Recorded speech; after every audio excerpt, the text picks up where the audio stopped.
Welcome to On The Game, Episode 2, a Newsbeat podcast about gaming. How's it going, Jeff? It's good, Pazy. How are you? Yeah, not too bad, mate. No, thanks. What you been playing? I've been playing a bit of World War Z, buddy. Oh, nice. World War Z. Is that zombie shooter?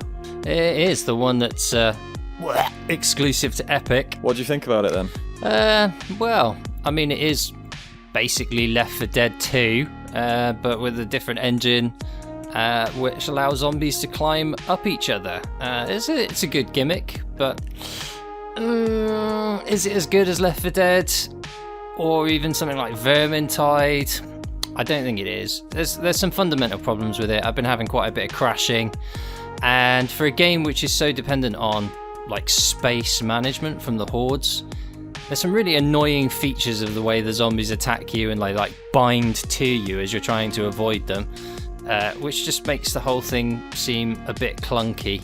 But other than that, it's quite good fun. It's a reasonable horde shooter. What about you, Pazy? What you been playing? Well, I've actually been playing Final Fantasy VII Remake. I've already completed the game, but I actually dived back in again, get my completion rate up, basically. I would say overall, it's got a well-crafted narrative. Midgar looks phenomenal, and the battle system, in my opinion, is probably the best Final Fantasy battle system they've implemented, and I hope for future games that they maintain this. It's kind of turn-based and modern action graded into one.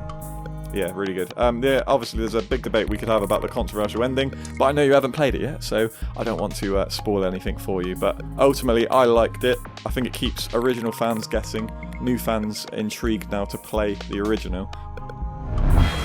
In the news this week, very exciting actually, but mostly speculation, Jeff. PlayStation 5, the Future of Gaming presentation, which is set to be on the 4th of June. The presentation will last just over an hour. Jim Ryan teased a focus on the PlayStation 5 software lineup, so a big heavy focus on just the games, hence the title Future of Gaming. Well, I will say, let's hope it goes better than Xbox's. Yeah, and I think this is a big reaction to Xbox's presentation because there are a few little digs. He said PlayStation has no plans to make its big upcoming PlayStation 5 games playable on the PlayStation 4. We have always said that we believe in generations. We believe that when you go to all the trouble of creating a new next-gen console, that it should include features and benefits that the previous generations do not include. And that, in our view, people should make games that can make the most of those features. Interestingly though, what has created a little bit of debate online, Xbox Games marketing executive Aaron Greenberg tweeted this. He said, Xbox believes in generations.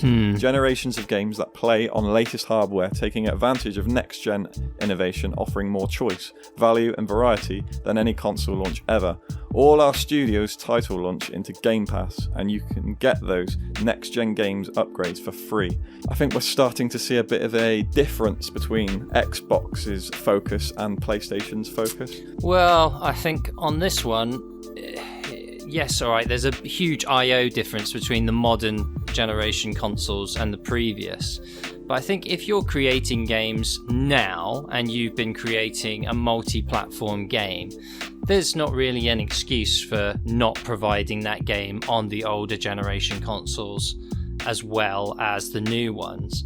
If you're exclusively going to be using the advantages of the I/O benefits of the new consoles, then, it's fine to say this isn't going to be compatible with the older generations. But I think the fact that Xbox is offering people a transition into a new generation in which they're able to keep all of their old software is a very consumer-friendly thing to do, and it eases that transition into the next generation much better and much more easily. Yeah, that's it. And I mean, from a business perspective, they have got to be now the ones that try and catch up with Sony in terms of the console market. So they're doing the right thing by implementing strategies that are more consumer-friendly. Whereas I think Sony have looked at it and gone, if it's not broke, don't fix it. In other news, Sega fans have been teased that a major announcement is happening next week that will rile up the video games industry. Now, this was sparking up some rumours, Jeff, that there were going to potentially be a new Sega hardware reveal. However, I think that's been shot down now because the announcement is actually going to be happening at the same time as the PlayStation 5. So, are we going to see, Jeff, an acquisition of Sega from Sony? There could be. It could be.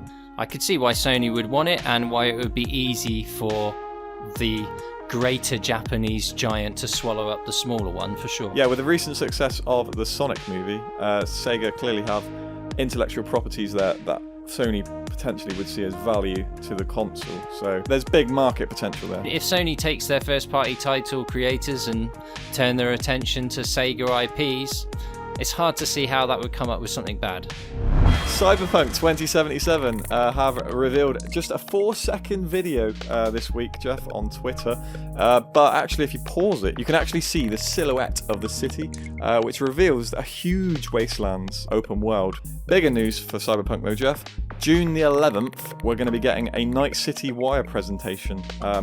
Assuming this is going to be CD Projekt Red's E3 presentation, now done in digital form for us to watch. So excited for that?